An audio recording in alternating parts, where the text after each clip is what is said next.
ये कहानी है एक छोटे से गांव हंसपुर की, जहाँ की शामें चाय की चुस्कियों से नहीं बल्कि एक अनोखी खुशबू से महकती है। ये कहानी है बंसी की, जिसे पूरा गांव चालाक गोभी मंचूरियन वाला कहता है। हंसपुर में शाम का वक्त था।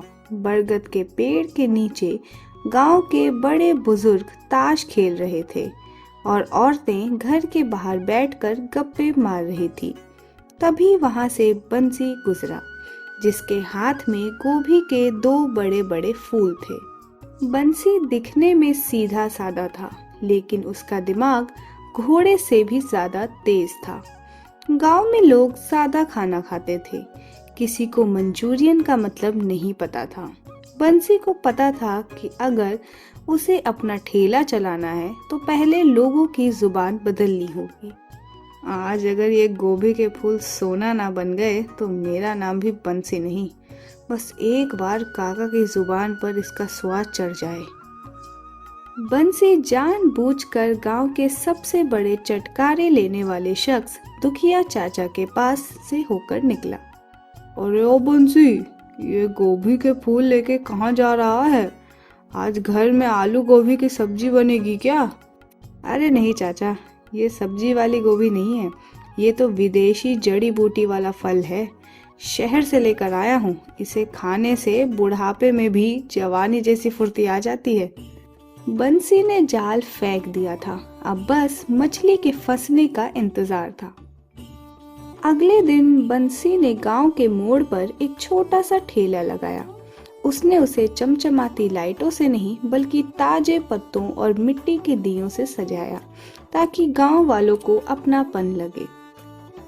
चलो भाई, अब शुरू होता है असली खेल। उसने गोभी के टुकड़ों को अरारोट और मसालों में घोल के डुबोया और गरम तेल में डाल दिया। पूरे मोहल्ले में लहसुन, अदरक और सोया सॉस की ऐसी खुशबू फैली कि लोगों की नाक फड़कने लगी। गांव में एक महिला ने बोला, अरे ये कैसी खुशबू है? ना ये तड़का है ना ये हलवा है। बंसी बेटा, ये क्या बना रहे हो? चाची, ये गोभी का श्रृंगार है, जिसे शहर वाले मंचूरियन कहते हैं। अभी थोड़ा कच्चा है, पक जाएगा तो चख कर देखना, उंगलियां ना चाट जाओ तो कहना। बंसी जानता था कि गांव वालों को मंचूरियन शब्द बहुत भारी लगेगा, इसलिए उसने इसे देसी नाम और विदेशी स्टाइल का तड़का दिया। जैसे ही शाम गहरने लगी, बंसी के ठेले पर एक पूरी भीड़ जमा हुई। बंसी ने बड़ी चालाकी से पहला प्लेट गांव के मुखिया जी को मुफ्त में दिया। बंसी, ये काला काला क्या डाला है इसमें? कहीं पेट तो खराब नहीं हो जाएगा?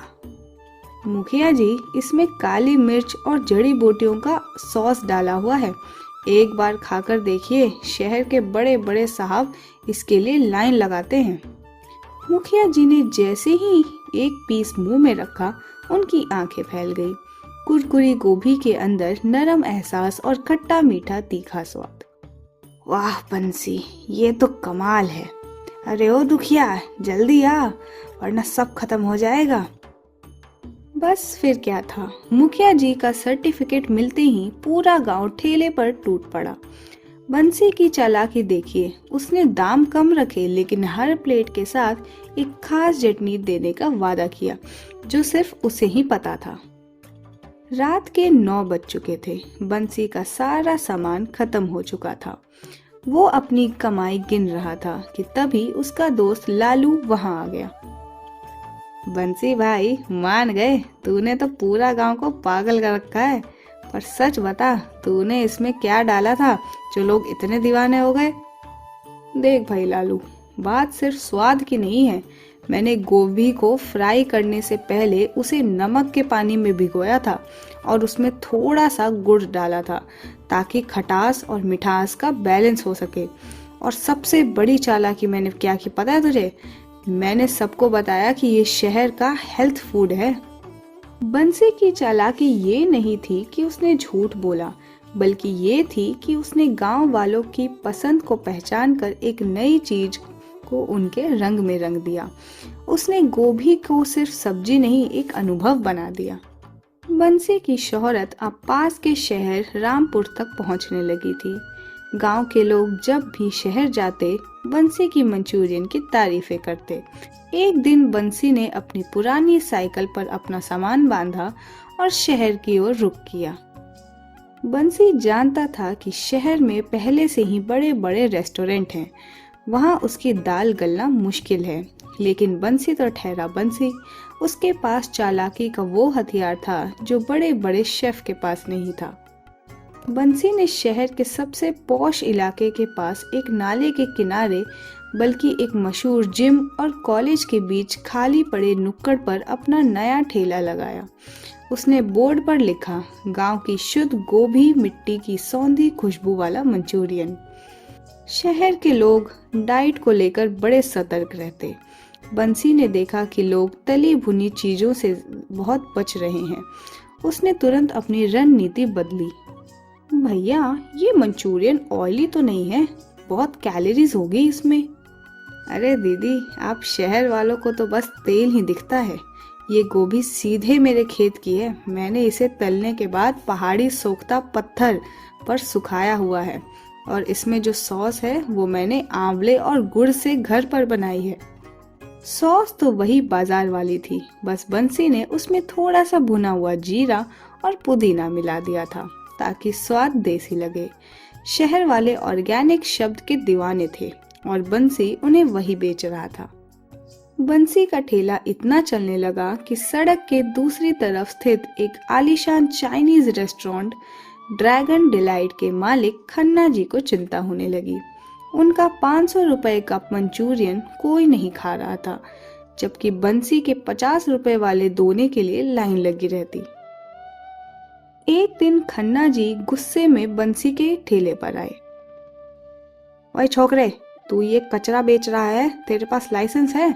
और तू मंचूरियन में धनिया और ऊपर से कच्चा प्याज क्यों डाल रहा है? ये कौन सा तरीका होता है? साहब, आप शेफ होंगे, मैं तो बस एक खिलाड़ी हूँ। आप लोगों को चाइना दिख रहा है और मैं उन्हें उनके गांव की याद दिला रहा हूँ। चख कर देखिए, पैसे नहीं लूंगा। बंसी ने गर्मा गर्म पीस खन्ना जी के हाथ में थमाया। खन्ना जी ने जैसे ही खाया, उनके चेहरे के भाव बदल गए। उसमें अदरक का जो तीखापन और लहसुन का जो देसी तड़का था, वो किसी भी 5 स्टार होटल में नहीं मिलता। खन्ना जी समझ चुके थे कि बंसी को हटाना नामुमकिन है, तो क्यों ना इसे अपना लिया जाए। देख बंसी, तू बाहर ठेला क्यों लगाता है? तू मेरे रेस्टोरेंट के बाहर एक लाइव काउंटर लगा, कमाई आधी आधी कर लेंगे। आधा नहीं साहब, 60 मेरा और 40 आपका, क्योंकि लोग आपके रेस्टोरेंट को देखकर नहीं, मेरी गोभी की खुशबू सूंघकर रुकेंगे। बंसी की चालाकी काम कर गई। कुछ ही महीनों में बंसी का वो छोटा सा ठेला एक बड़े ब्रांड में बदल गया। गांव का वो लड़का जिसने सिर्फ 2 गोभी के फूलों से शुरुआत की थी, आज शहर का मंचूरियन किंग बन चुका था।